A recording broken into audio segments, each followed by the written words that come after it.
তাযহালু কুল্লু মুরদিআতিন আম্মা আরদাআত, যে সকল নারীরা বাচ্চাকে দুধ পান করাইতেছে, দুধের সন্তানদেরকে নারীরা তাদের কোলের থেকে ফেলে দিবে, দুধের সন্তানরা অটো সিস্টেম মুখের থেকে দুধ ফেলে দিবে। ওয়াতাদাউ কুল্লু যাতি হামলিন হামলাহা, প্রত্যেক হামেলা গর্ভবতী মহিলারা তাদের গর্ভের সন্তানগুলো অটো সিস্টেম পড়ে যাবে। গোটা কিয়ামতের ময়দানের মানুষগুলোকে মাতাল মনে হবে, মনে হবে মাতাল হয়ে সব পড়ে আছে। আল্লাহ কয় না না ওগো পয়গম্বর, এরা কোনো নেশাদ্রব্য পান করে নাই, এরা মাতাল নয়। ওমা হুম বিসুকারা ওয়ালাকিন্না আযাবাল্লাহি শাদীদ। না, এরা মাতাল নয়, কিয়ামতের ভয়াবহ পরিস্থিতি দেখে মাতালের মতো বেহুশের মতো পড়ে থাকে। আল্লাহু আকবার। এ মুসলমান, হাদিস শরীফের মধ্যে আসে সূর্যটা অর্ধ হাত মাথার উপর চলে আসবে, জমিনটা তামা হয়ে যাবে। বর্তমানে সূর্যটা উপরে না নিচে, কথা বলে কয়েক মাইল দূরে। পৃথিবী থেকে সূর্যের দূরত্ব হলো 9,30,00,000 মাইল। হযরত ইসরাফিল আলাইহিস সালাম সিংহায় যখন ফুৎকার মারবেন, সব কিছু ফানা হয়ে যাবে, ঠিক কিনা বলেন?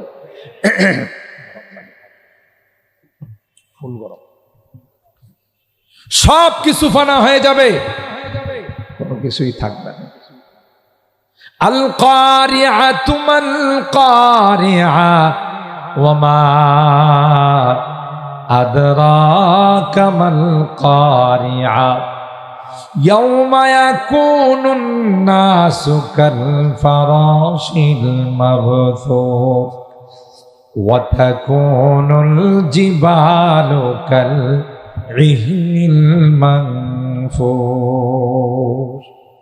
আল্লাহ পাক বলেন, পয়গম্বর, আল কারিআতু মাল কারিআ, বিকট আওয়াজ হবে। ওমা আদরাকা মাল কারিআ, ও নবী, বিকট আওয়াজ কি হবে এটা কি আপনি জানেন? ওই যেদিন ওই বিকট আওয়াজ হবে, কিয়ামতের ওই বিকট আওয়াজ শুরু হয়ে যাবে। ইয়াউমা ইয়াকুনুন নাস কাল ফারাশিল মাবথুস, পৃথিবীর মানুষগুলোকে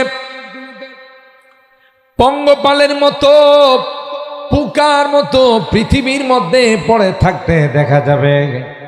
ওয়া তাকুনুল জিবালু কারইহনিল মানফুস, বিশাল বিশাল পাহাড়গুলো তুলার মতো উঠতে থাকবে।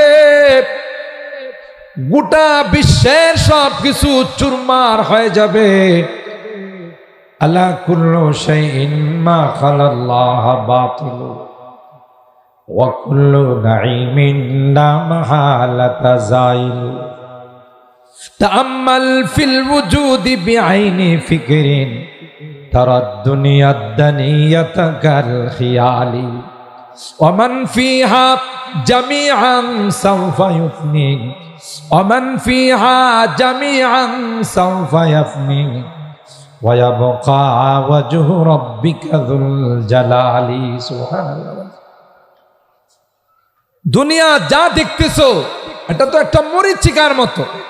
তাআম্মাল ফিল ওয়ুজুদি বিআইনি ফিকরিন, সূক্ষ্মভাবে যদি দুনিয়ার এই সকল জিনিসের দিকে তাকাও, তারা দুনিয়া দানিয়াতা কাল খিয়াল, এটা একটা মরীচিকার মতো মনে হবে, ধাঁধার মতো মনে হবে। ওমান ফিহা জামিআন সাওফা ইয়াফনি ওয়া ইয়াবকা ওয়াজহু রাব্বিকা যুল জালালি আল্লাহর জাত ব্যতীত কোনো কিছুই থাকবে না, সব কিছু ফানা হয়ে যাবে। কুল্লু মান আলাইহা ফান ওয়া ইয়াবকা ওয়াজহু রাব্বিকা যুল জালালি ওয়াল ইকরাম। সব কিছু ধ্বংস হয়ে যাবে,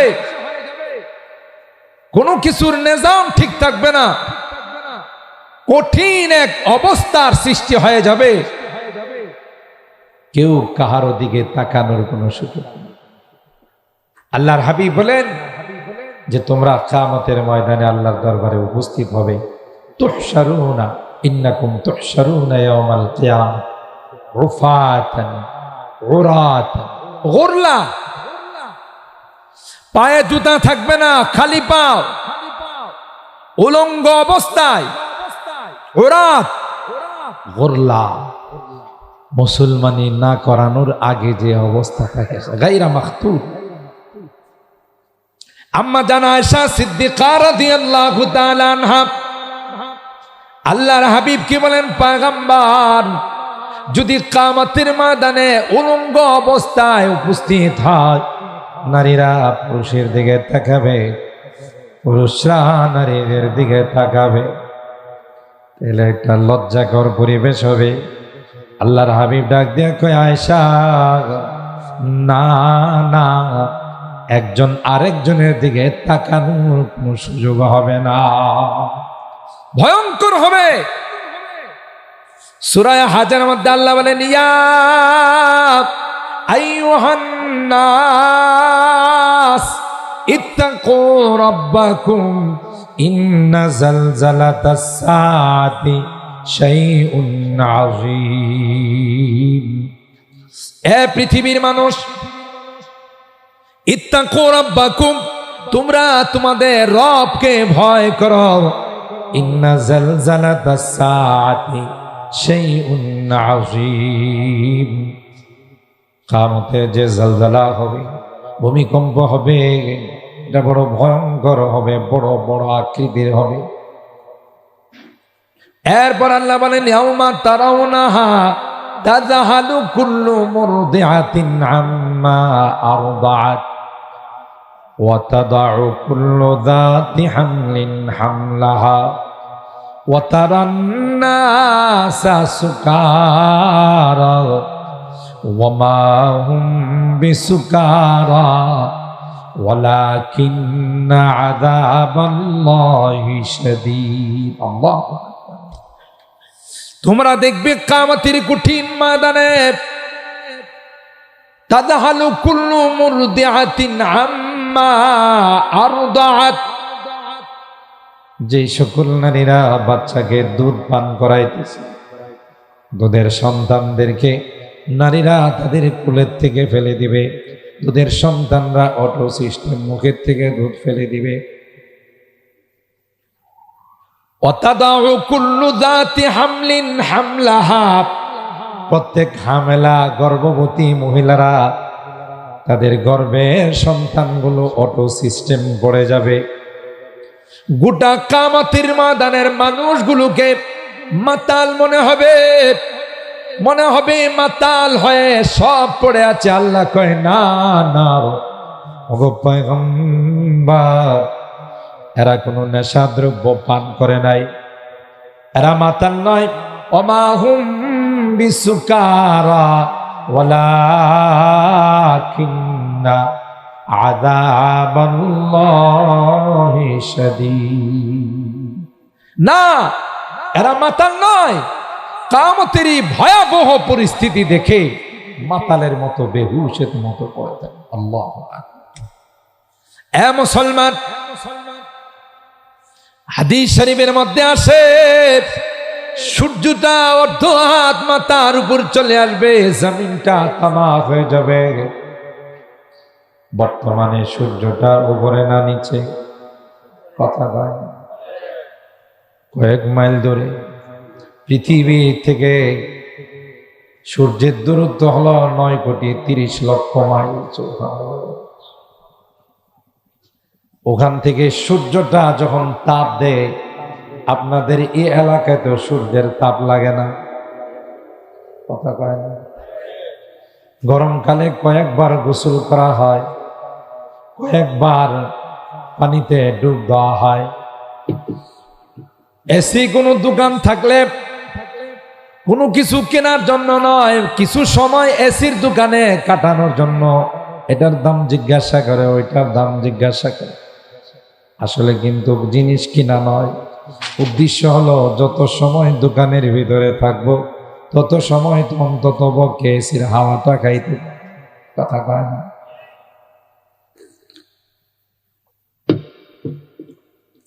এই যদি হয় গরমেরই অবস্থা, এত দূরের থেকে সূর্যের তাপ লাগার কারণে গরমে মানুষ অস্থির হয়ে যায়। সূর্যটা যদি অর্ধ হাত তার উপর চলে আসে, মাত্র আধা হাত, গরম কম লাগবে না বেশি লাগবে? জোরে কর। হাদিস খুলে দেখুন, বুখারী শরীফের হাদিস। জমিনটা তামা হয়ে যাবে। এই যে বিদ্যুতের তারগুলো, তার মধ্যে ছোট ছোট চিকন চিকন যে তার আছে, এটাকে তামা বলে। তামার অ্যাকশন হলো পাওয়ার হাউস থেকে সুইচ দিতে দেরি হয়, আপনার এলাকায় কানেকশন আসতে দেরি হয় না, ঠিক কিনা বলেন? নাকি পাওয়ার হাউসে সুইচ দেয়, বাটন টিপে, আর আপনার এলাকায় বিদ্যুৎ আসতে 1 ঘন্টা সময় লাগে। জমিনটা তামা হয়ে যাবে। একদিক দিয়া যে পরিমাণ হিট হবে, অন্য দিক দিয়া সম পরিমাণ হিট হবে। আল্লাহু আকবার। নিচে দিয়াও গরম, উপরে দিয়াও গরম। এই গরমের কারণে মানুষগুলো ঘামতে থাকবে। এই ঘামের পানিগুলো দিয়ে কারো হাঁটু পর্যন্ত চলে আসবে, কারো কোমর পর্যন্ত চলে আসবে, কারো সিনা পর্যন্ত চলে আসবে। এইভাবে মানুষগুলো ঘামের দুনিয়ায় হাবুডুবু খাবে। মাথার মগজগুলো টক বক করে গলতে থাকবে, নাকি দিয়ে বের হবে, কান দিয়ে বের হবে, চোখ দিয়ে বের হবে। মানুষগুলো পেরেশান হয়ে অস্থির হয়ে সুপারিশের জন্য হযরতে আদমের কাছে যাবে। আনতা আবুনা ওয়া সাইয়্যিদুনা খালাকাকাল্লাহু বিয়াদিহি ওয়া নাফাখা ফীকা রূহ ওয়া আসজাদা লাকাল মালায়েকা। রে আদম, আপনি না আমাদের পিতা, আপনি না আমাদের বাবা, আল্লাহ নিজ হাতে আপনাকে বানাইছেন,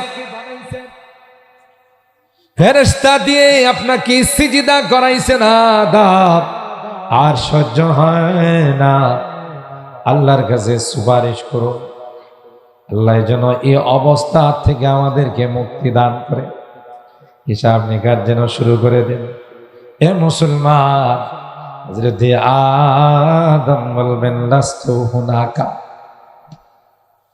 আদম বলবেন আজকের দিনের সুপারিশ আমার পক্ষে সম্ভব নয়। আল্লাহ আল্লাহ করেছিলেন সব খাও, ওই গাছের ফল খাওয়া তো দূরের কথা, তার ধারে কাছেও যায়। ওয়ালা তাকরাবা হাযিহিশ শাজারা ফাতাকুনা মিনাল যালিমিন।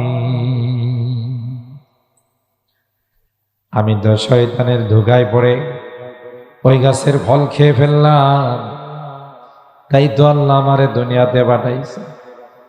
এখন কোন মুখে কোন লজ্জায় আল্লাহর কাছে সুপারিশ করতে?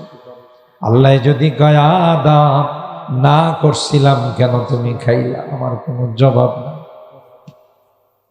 তোমরা আদমে সানি নূহ নবিউল্লাহর কাছে যাও, তিনি যদি আল্লাহর কাছে সুপারিশ করে, হতে পারে আল্লাহ পাক হিসাব নিকাশ শুরু করে দিবে। আর ভাইরা, হযরতে নূহ নবীর কাছে যাওয়ার পরেও তিনি ওই একই জবাব দেবেন, লাস্তু হুনাকা। না রে ভাগ, আজকের দিনে সুপারিশ করার ক্ষমতা আমি নূহ নবীর না। আমাকে যদি আল্লাহ জিজ্ঞাসা করে, নূহ কিনআন সম্পর্কে কেন তুমি বলেছিলাম ইন্নাবনি মিন আহলি, কেনান আমার পরিবারের সন্তান, ওয়া ইন্না ওয়াদাকাল হক ওয়া আনতা আহকামুল হাকিম। আমি আল্লাহরে কইছিলাম, আল্লাহ আমার সন্তানকে না, তাকে কি মুক্তি দিয়ে পানি থেকে তাকে রেহাই করা যায় না? তখন আল্লাহ ধমক দিয়ে বলেছিলেন, ইয়া নূহ ইন্নাহু লাইসা মিন আহলিক ইন্নাহু আমালুন গায়রু সালিহ ফালা তাসআল লিমা লাইসা লাকা বিহি। এ নূহ, না না, কিনান তোমার সন্তান নয়, যে তোমার উপর ঈমান আনে না কোনো দিন তোমার সন্তান হতে পারে না। আল্লাহু আকবার। কুল্লু মুমিনিন তাকিয়িন নাকিয়িন ফাহুয়া আলী। হাদিসের মধ্যে আল্লাহ নবী বলেন, যারাই মুত্তাকি হবে, পরহেজগার হবে, আমার উপর পাক্কা ঈমান রাখবে, এরাই আমার পরিবারের অন্তর্ভুক্ত।